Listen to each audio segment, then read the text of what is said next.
Kita mulai. Assalamualaikum warahmatullahi wabarakatuh.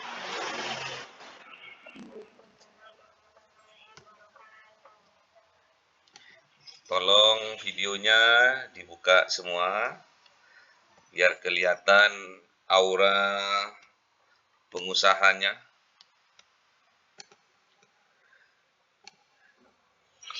Aura calon-calon manajer di perusahaan sendiri.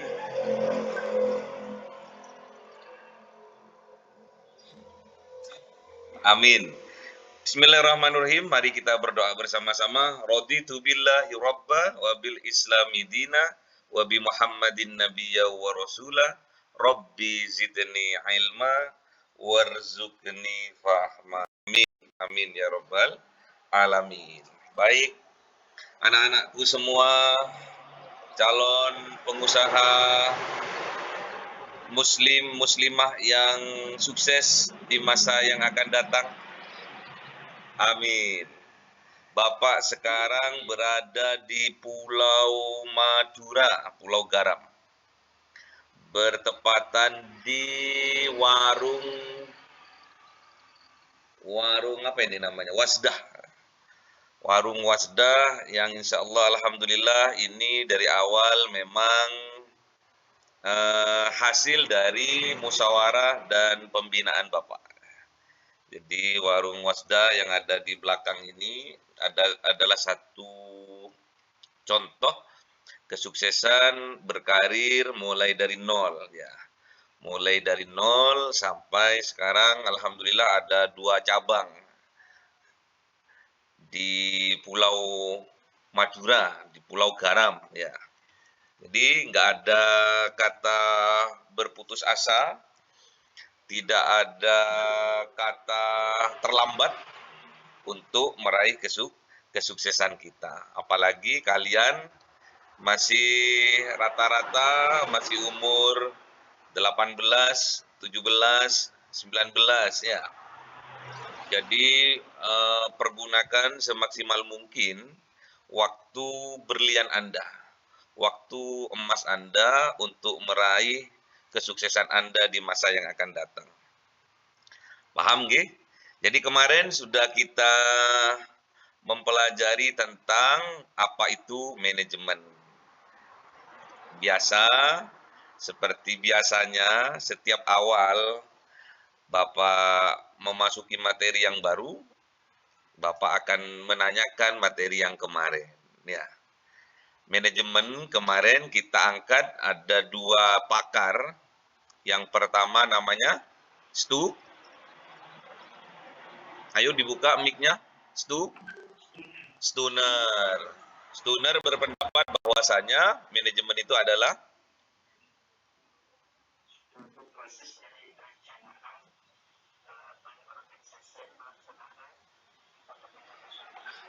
yang telah ditentukan atau ditetapkan sebelumnya. Baik. Terus yang kedua, pakar yang kedua adalah siapa? Mary, ayo. Mbak siapa ini? Mbak Lisa, apa kata Mary itu apa? Manajemen adalah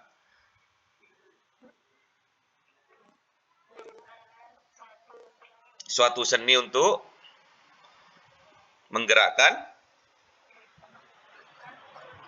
orang lain atau manusia untuk mencapai tujuan yang telah ditetapkan. Bagus, udah paham. Maaf ya agak rame nggak apa-apa karena pas di pinggir jalan. Ini bukti atau praktek yang tanpa teori lagi karena sudah mereka menjalankan bisnis dengan manajemen yang cukup baik. Oke, dalam manajemen itu ada fungsi-fungsi manajemen. Ya. Ada fungsi-fungsi manajemen. Menurut siapa kemarin ada 4 itu? Menurut Stephen ada 4. Yang pertama, planning, organizing, executing, dan control. Oke, Dalam perencanaan, kita harus betul-betul melaksanakan, mengatur, membuat perencanaan itu sebagus mungkin, sebaik mungkin dengan menggunakan SMART. Ada 5 hal, yaitu SMART. Yang pertama, spesifik. Yang kedua, apa? Measurable. Yang ketiga,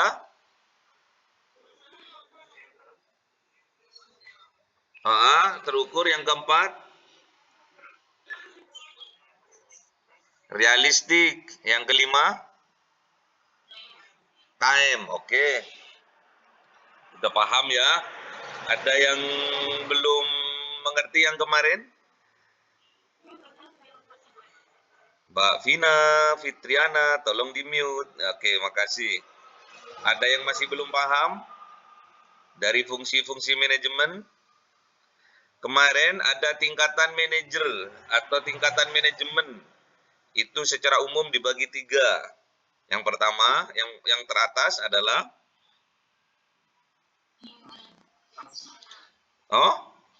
tingkatan manajemen. Top manajemen. Yang kedua, middle management. Yang ketiga, siapa? Yang ketiga, yang bawah sendiri, first line management. Oke, sudah paham. Ada yang belum paham?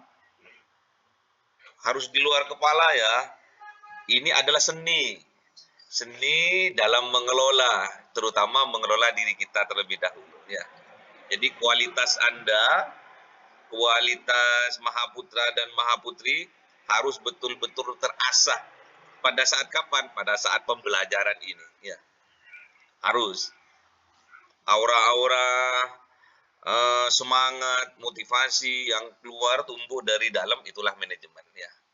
Bagaimana mengaturnya agar cita-cita kalian, cita-cita Anda semua tercapai dengan kualitas yang sangat memuaskan ya. Oke, baik. Ada pertanyaan yang kemarin ini? Silakan kalau ada pertanyaan. Kalau nggak ada, kita akan memasuki pertemuan yang kedua, yaitu yang akan kita bahas adalah unsur-unsur dari manajemen. Oke? Ada pertanyaan? Nggak ada? Baik.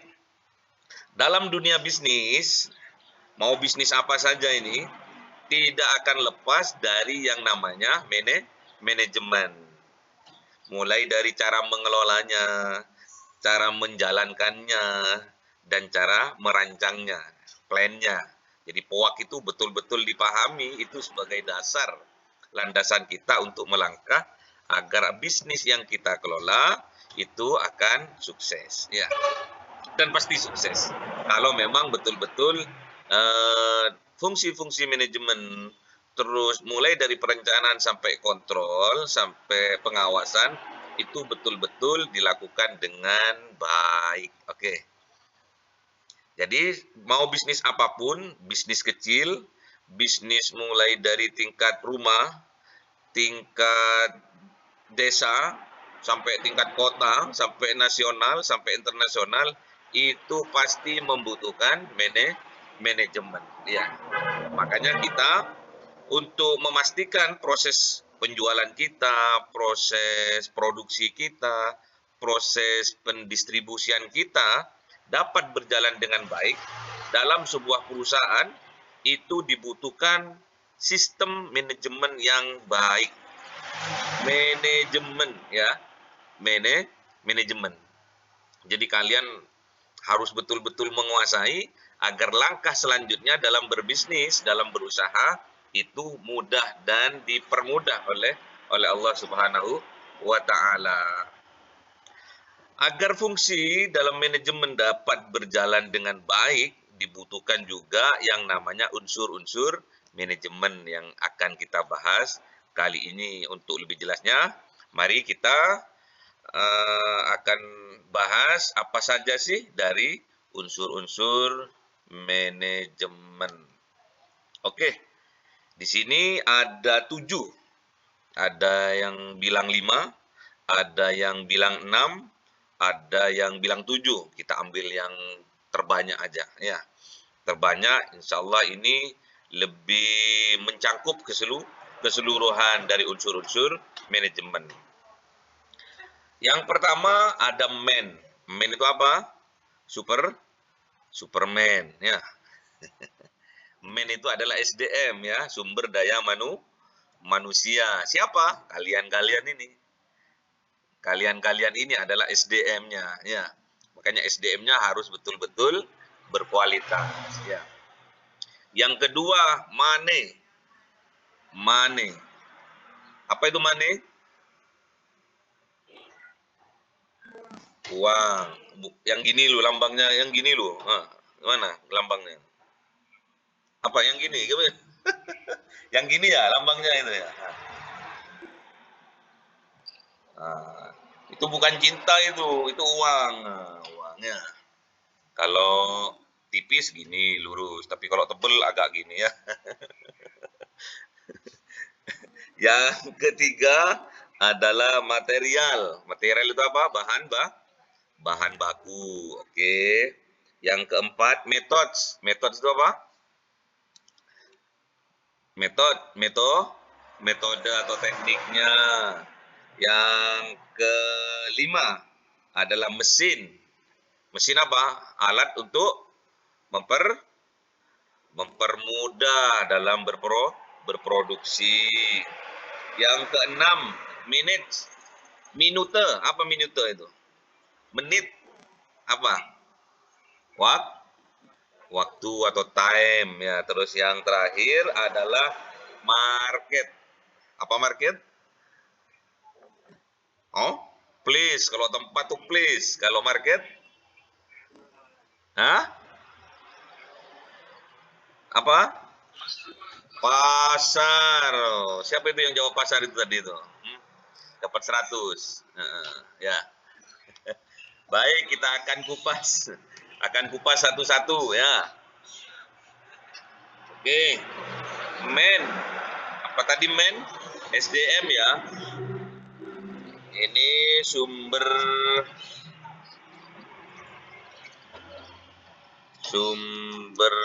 daya manusia. Oke, SDM. Men.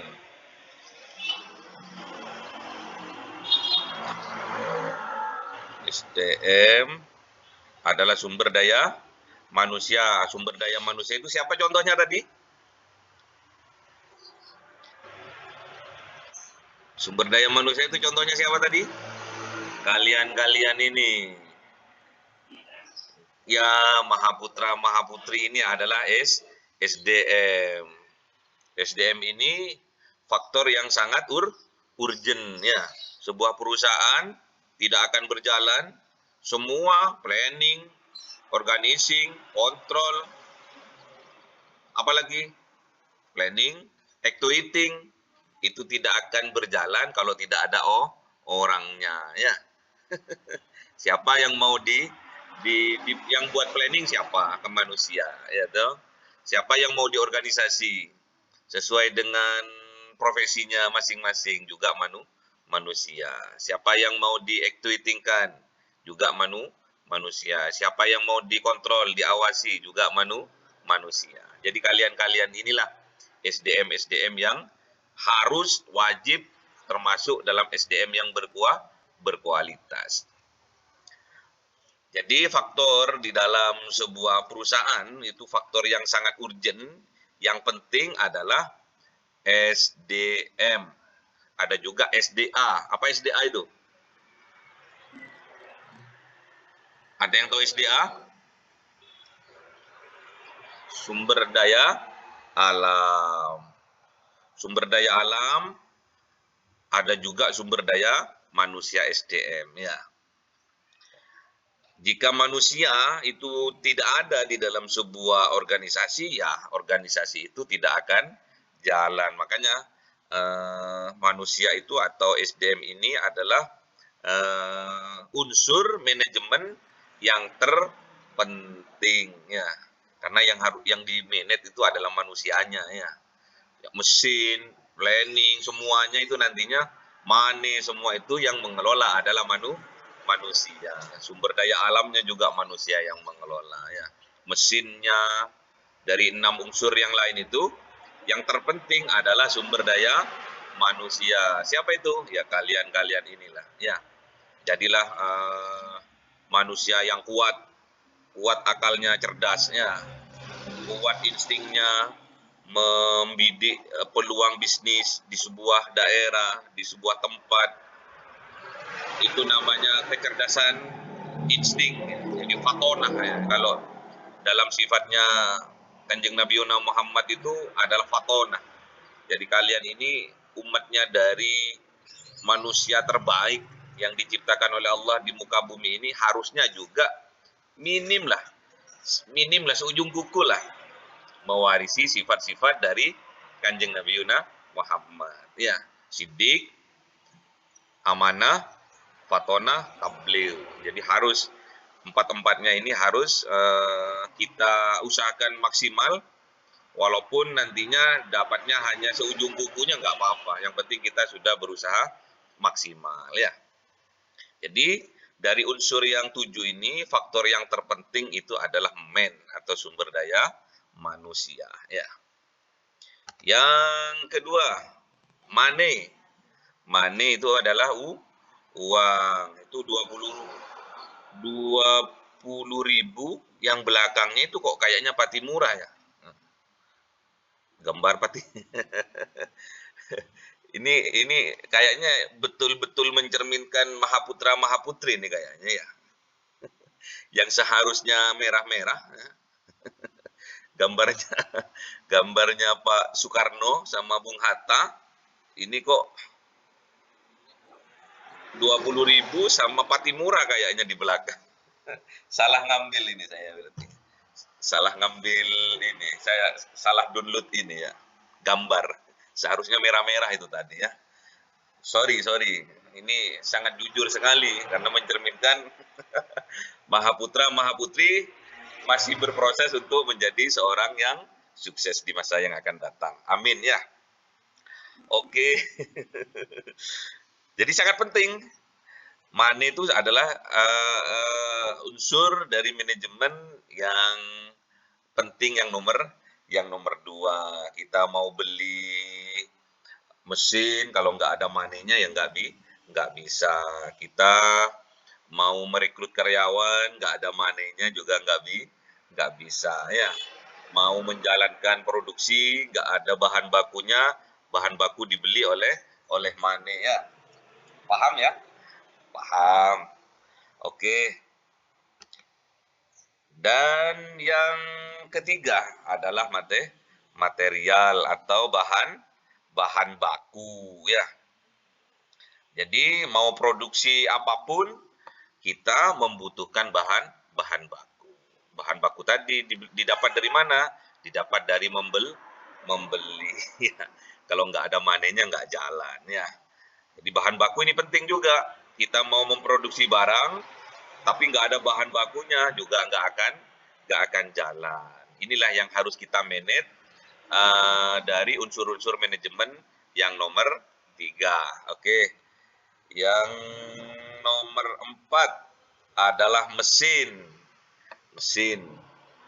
Mesin itu adalah alat untuk mempermudah dalam memproduksi sebuah barang. Diperlukan? Iya, diperlukan dong.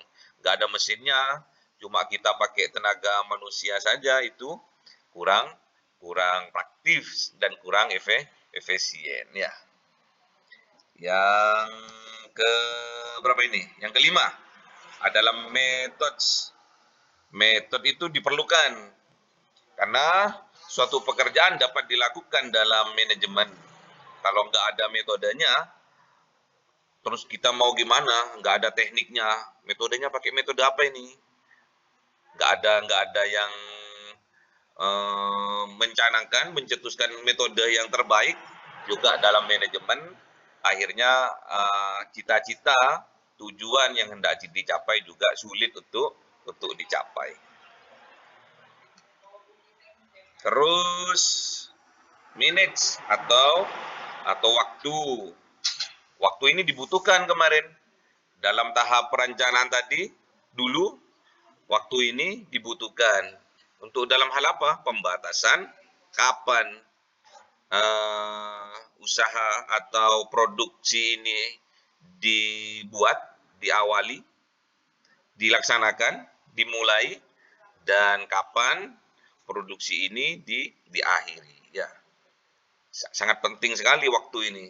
Kalau kita nggak bisa memanajemen waktu, maka akan banyak waktu yang akan terbuang, ya, nggak efektif, ya, nggak efektif.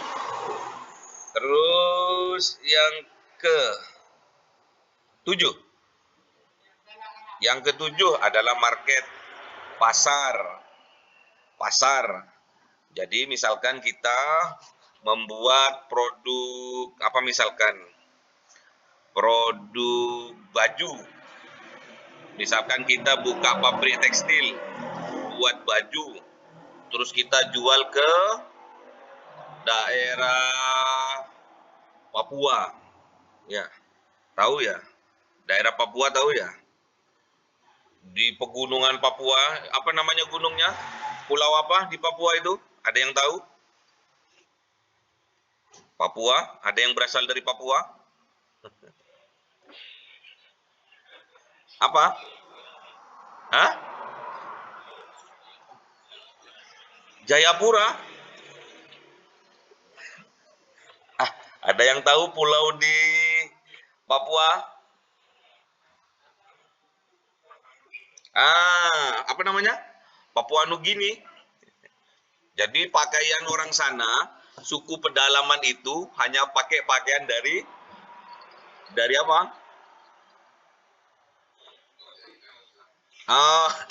Kok apal kotekanya? Itu cuma ada yang berpakaian dari sejenis kulit dari kayu pohon. Jadi kalau kalian memasarkan baju ke sana, pasti nggak akan laku. Jadi harus kita tahu pangsa pasarnya. Makanya kita itu kalau ingin ingin memproduksi, ingin mendistribusi atau memasarkan sebuah produk, itu kita harus tahu pangsa pasar kita di mana, gitu ya. Terus ada juga di pedalaman Kalimantan, suku Dayak, ya, tahu ya, suku Dayak ya. Terus kalian mendistribusikan handphone, mendistribusikan HP ke sana. Padahal di sana nggak ada pemancar. Padahal di sana nggak ada sinyal. Laku nggak produk Anda itu? Tidak laku. Paham ya?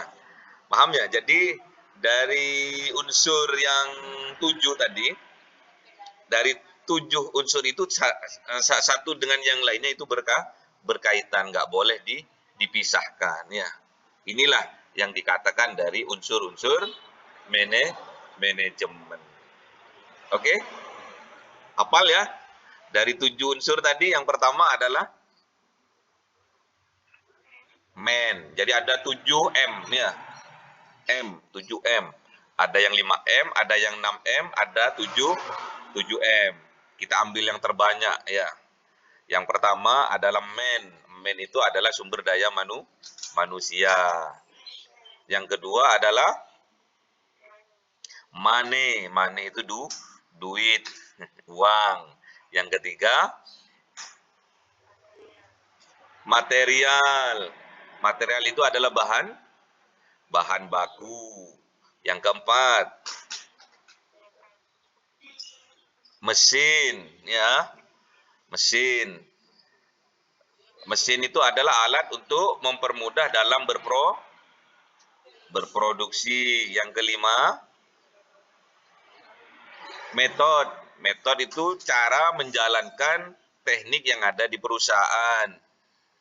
mesinnya, operasionalnya, semua itu termasuk dalam metodenya agar manajemen berjalan dengan efektif dan efisien. Dan yang keenam adalah yang keenam metode tadi ya. Oh, yang kelima metode, yang keenam adalah menit itu waktu ya. Jadi kita harus ada target ya. Makanan aja kalau kita produksi keripik misalkan atau snack atau kue-kue basah ya. Kue-kue basah itu mungkin hanya masanya cuma sekitar 1 hari misalkan. Kalau lewat dari 1 hari akan basi gitu ya. Terus kalau kalau keripik, kalau snack pasti ada masa kadaluarsanya ya. Makanya kita harus kapan kita memproduksi besar-besaran, kapan kita menyetop produksi itu dibutuhkan manage dalam waktu. Jadi manajemen waktu itu betul-betul kita harus kuasai. Terus yang terakhir adalah market ya, adalah pasar ya. Jadi pasar kita mau dijual kemana nih? Baju renang. Baju renang. Tahu ya baju renang ya? Oh, senyum-senyum. Senyum-senyum. Baju renang. Ada baju renang syar'i sekarang ya. Ada baju renang syar'i.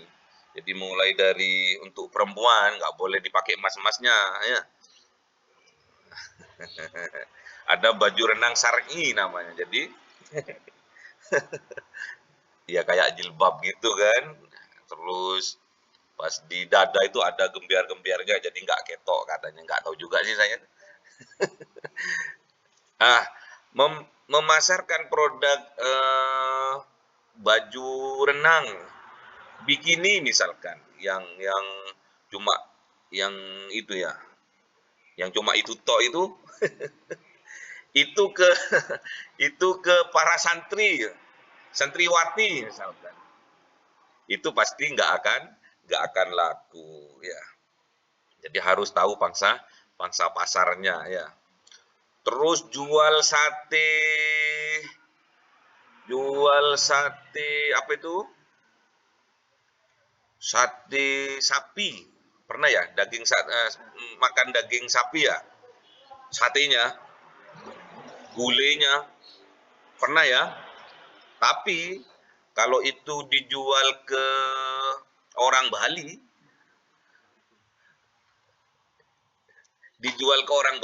itu nggak akan laku karena orang Bali nggak makan daging sapi ya. Kalau diberikan ke Mas Rohmat, waduh, sama bakul-bakulnya habis ya.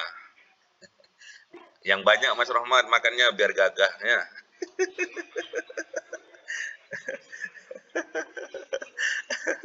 Oke, jadi kita harus pandai-pandai mensegmenkan ya, segmentasi pasar itu harus nanti. Nanti ada untuk pembelajaran selanjutnya nanti dalam manajemen kemarketingan. Nanti akan diajarkan mulai dari dasar-dasar proses-proses dari kemarketingan. Ada pertanyaan? Kalau nggak ada pertanyaan nanti ditanya loh. Nanti ada penerapan yang terakhir adalah penerapan dari unsur-unsur manajemen. Yang satu adalah dalam manajemen strategik, dalam menentukan strateginya seperti apa. Dan yang kedua dalam bidang pendidikan. Jadi semua akan ada aplikasinya, baik dari manajemen perusahaan dan juga dari manajemen pendidikan. Ada yang ditanyakan? Ayo. Para calon pengusaha sukses di masa yang akan datang, insya Allah 3 tahun lagi. Oke, Mbak Lisa, dipersilakan. Mbak Lisa.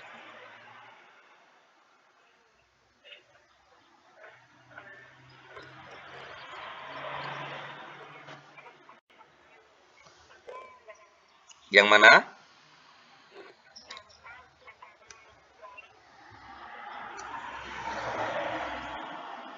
Ini, metode itu termasuk unsur manajemen yang nomor berapa?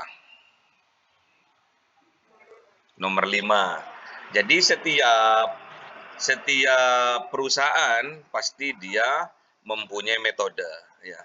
Setiap perusahaan itu dibagi menjadi berapa?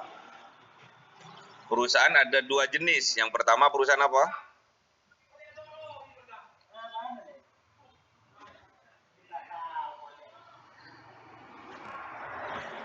Ada yang tahu? Perusahaan itu dibagi menjadi 2. Yang pertama, perusahaan apa? Halo? Dalam menentukan metode, kita harus tahu dulu jenis perusahaan.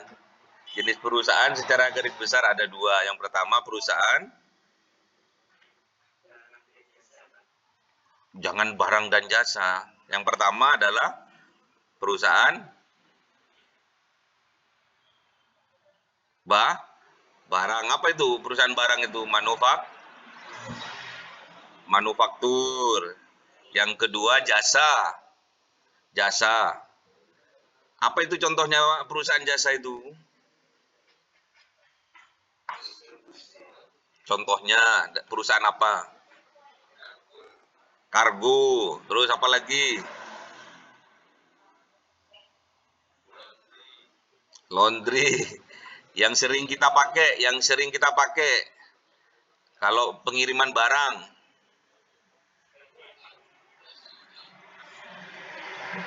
Apa?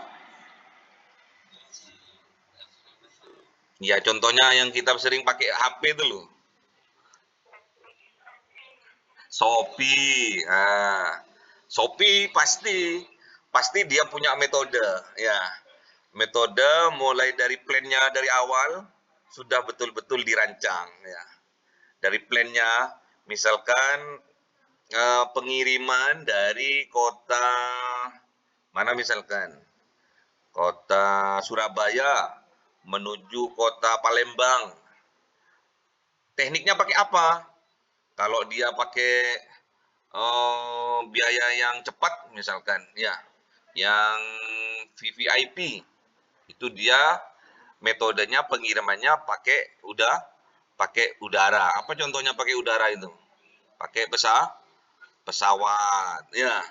Terus pengirimannya dengan biaya yang standar misalkan, ya. Yang standar pakai apa biasanya? Yang standar pakai kapal gitu.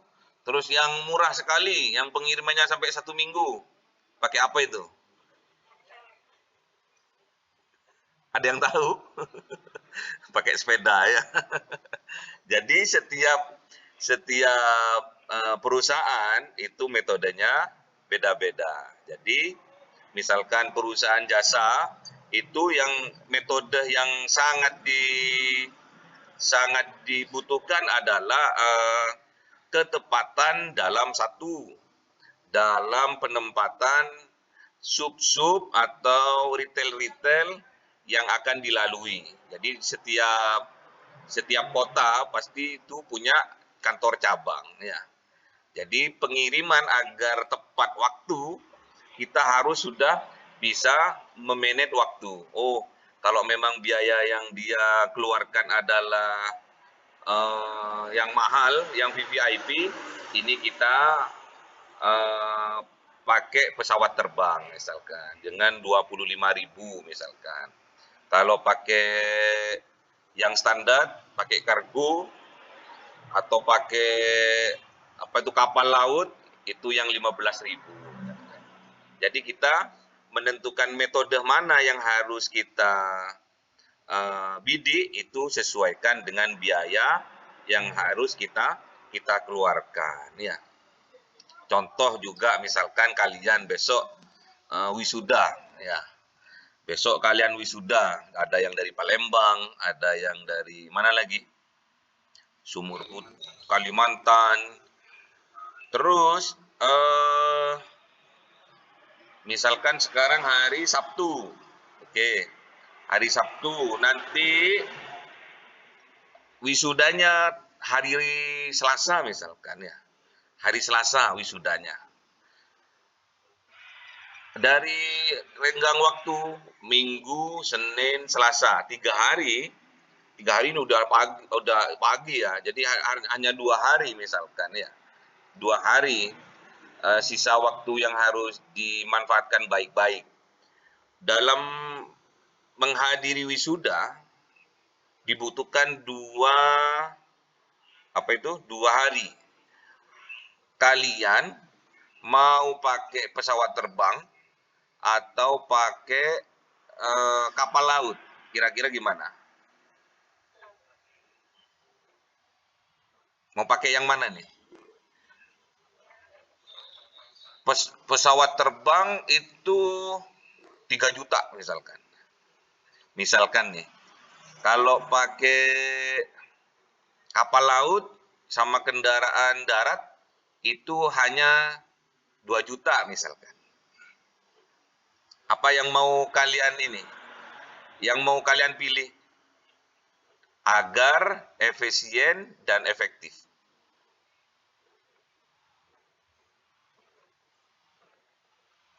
Apa yang mau kalian pilih?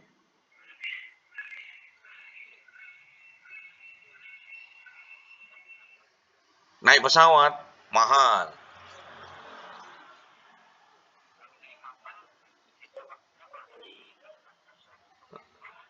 Oh, 2 hari. Ya, berarti kalau kita salah milih metode, misalkan kita memilih kapal, ternyata waktunya 2 hari.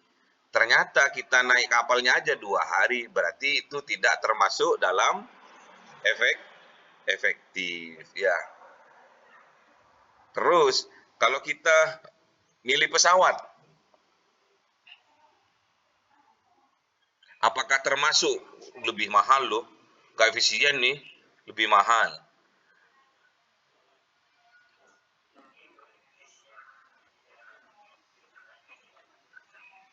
Kenapa?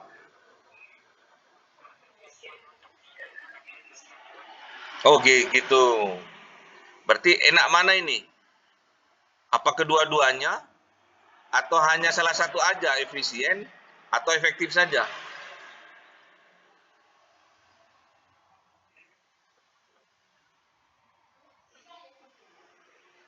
Jadi, mana yang mau dipilih ini? Misalkan, wisudanya hari Kamis, masih ada 5 hari. Kalian pilih naik pesawat atau milih pakai ini kapal?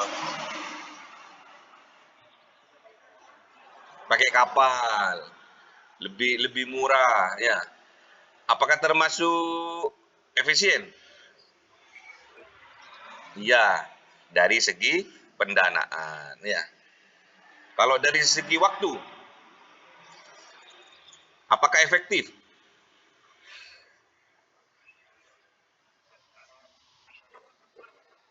Efektif juga karena tenggang waktunya masih lama. Ya. Jadi harus kita bisa memanage tentang waktu. Jadi metode yang digunakan berkaitan juga dengan waktu dan jenis mesin yang dibutuhkan. Jadi misalkan kita dalam perusahaan garmen, ya, kita metode apa yang mau kita pakai? Uh, Apa itu namanya, kerjasama misalkan. Ada sip-sipnya.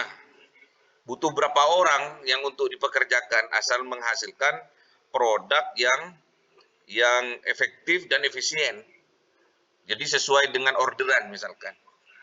Jadi misalkan kita hanya memperlakukan satu orang untuk membuat baju dalam 1 hari yang harus menghasilkan 10 baju, yang jelas dalam 1 orang itu tidak akan mampu, ya. Terus yang kedua, kita mempekerjakan 10 orang dalam 1 hari untuk menghasilkan 10 baju, juga kurang efektif, ya. Yang enak gimana? barulah kita harus membentuk sebuah metode. Oh, ini harus paralel ini kerjanya. Ada yang bagian tukang gunting, ada yang bagian tukang jahit, ada yang bagian tukang obras, dan juga ada yang bagian tukang packing seperti kemarin yang kita ceritakan, yang kita contohkan. Jadi harus betul-betul kita tahu medan pasar yang kita akan bidik ya. Jadi misalkan pasarnya yang kita bidik, metode apa nih? Misalkan kita mau membuat rumah kos, tapi kita metodenya kita yang penting dapat tanah yang murah, terus kita bangun, kita pasarkan. Ternyata tanahnya itu jauh dari kampus misalkan, jauh dari universitas atau jauh dari pabrik. Kira-kira kita tatkala kita membuat perumahan atau rumah kos, kira-kira laku enggak itu? Kira-kira tidak laku ya. Udah paham ya? Jadi metode itu tergantung dari perusahaan apa yang kita kerjakan. Jadi misalkan kita bergerak di manufaktur atau kita bergerak di jasa, metodenya seiring dengan jenis perusahaan yang kita geluti itu ya. Ada pertanyaan lain?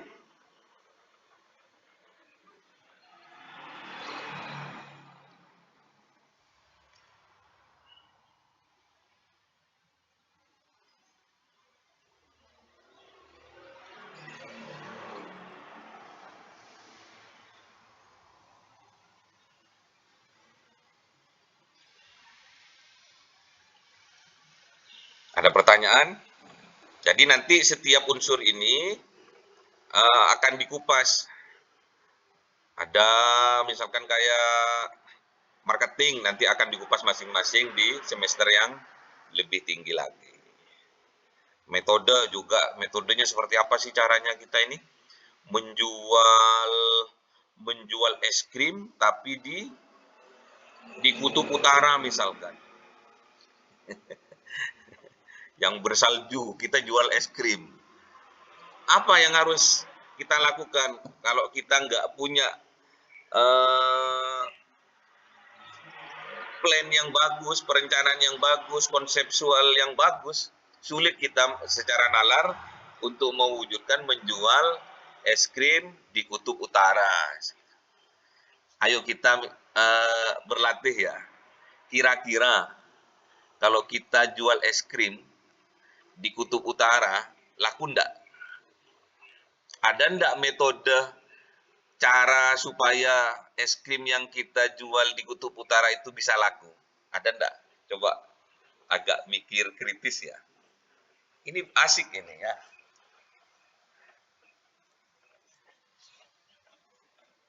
Atau jual es krim pada musim salju di Jepang misalnya.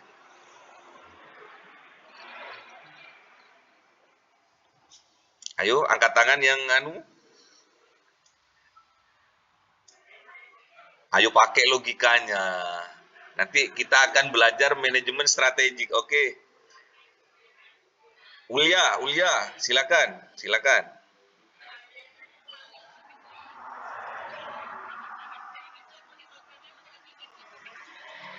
Apanya itu?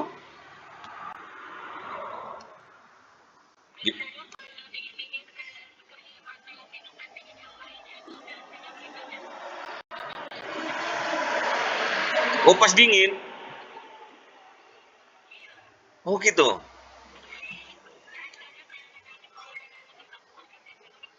Untuk meningkatkan ini uh, kehangatan tubuh itu caranya begitu. Nggih. Biasanya kalau orang-orang yang di musim dingin, untuk menghangatkan tubuhnya biasanya minum apa?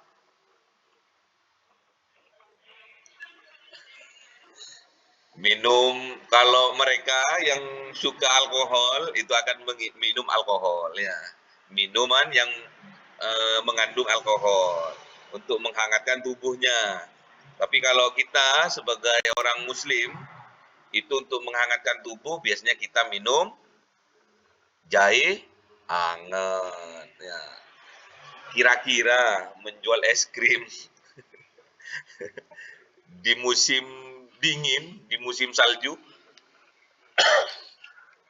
juallah es krim di tempat sauna.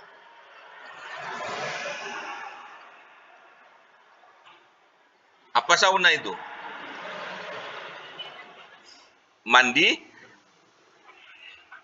mandi air panas atau mandi apa lagi? Mandi uap, ya, mandi uap, uap yang panas. Ada suatu ruangan yang di situ ada ini, apa namanya? Apa namanya itu ya? Yang menghangatkan atau memanaskan sehingga nanti keringatnya keluar. Nah, disitulah kebanyakan orang itu menjual es krim. Belum pernah ya? Kapan-kapan ke Jepang ya. Mau bisnis mau bisnis apa Pak di Jepang? Makanya jalan-jalan dulu. Nanti baru tahu ya. Atau searching dulu di internet ya. Usaha apa yang laku di musim dingin atau di musim salju di Jepang ya. Nanti akan laku di sana. Produk apa yang harus kita bawa ke sana? Harus gitu ya. Pergunakan media-media elektronik untuk membidik peluang bisnis yang ada ya. Baru nanti kita manajemennya dengan baik. Ada lagi?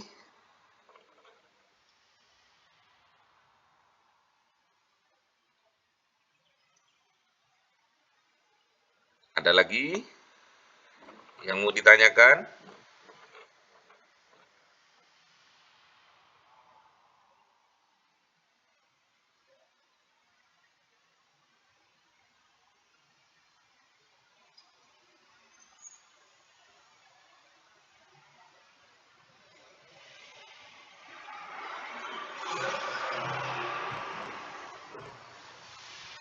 Sudah nggak ada? Udah bisa semua ya ini ya? Oke. Siapa yang bisa nyebutkan unsur manajemen sambil lihat ke laptop atau ke HP?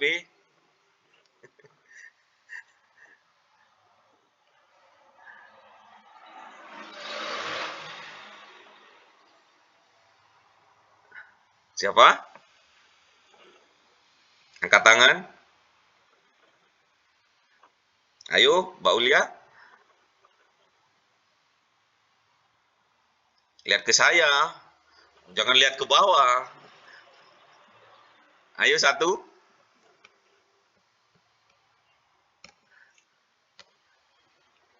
Ayo.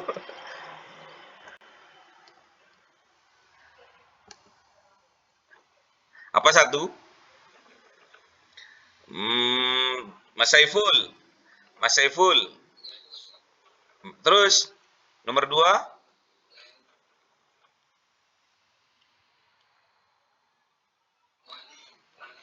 Nggih, nomor 3.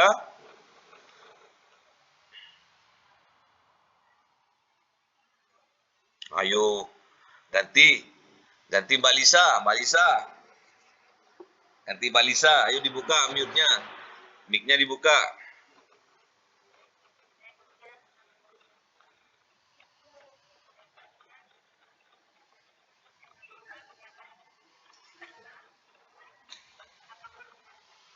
Oke. Tadi Dari pertanyaannya Mbak Lisa tentang metode, itu berkaitan dengan SOP atau aturan-aturan yang telah ditetapkan di perusahaan, ya. Jadi semua sudah pakem, ada aturannya masing-masing. Jadi kita sebagai karyawan, kita hanya mengikuti peraturan yang sudah ditetapkan oleh perusahaan. Ada lagi yang mau ditanyakan?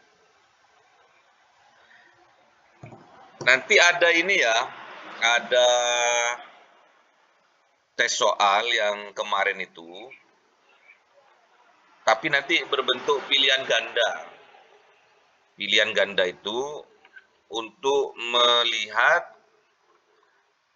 kevalitan tentang soal yang berlandaskan terhadap pelajaran yang kita lakukan. Jadi sangat mudah, cuma tinggal pilih aja ya.